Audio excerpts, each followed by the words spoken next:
আপনারা প্রত্যেকে জোরে হাতে নেবেন। পথের পাঁচালীর অসাধারণ।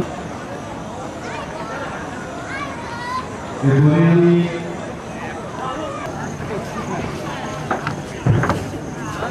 আমাদের আজকের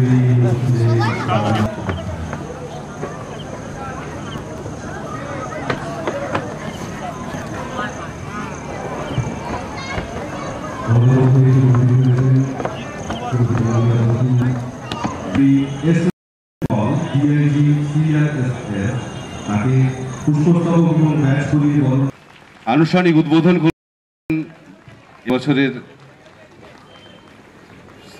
শিল্পী সৌমিত্র। অঙ্গে পুলকময় পরশে এসো চিত্তে অমৃত। এই একটা সময় মানুষের মুখে হাসি ছাড়া আর কিছু দেখা যায় না। সকালবেলায় যদি রাস্তা চলতে চলতে প্রত্যেকটি মানুষের মুখের দিকে তাকানো যায়, সেখানে হাসি খুঁজে পাওয়া খুব মুশকিল। সেটাই অসামান্য শিল্প নিদর্শন যা আপনারা মণ্ডপের মধ্যে রেখেছেন শিখে, এবং সেই শুধু পরিকল্পনা নয়, তাই বাস্তবায়ন করার জন্য যে সুযোগ্য কাজ করেছেন তাদের আমি উচ্ছ্বসিত জানাচ্ছি।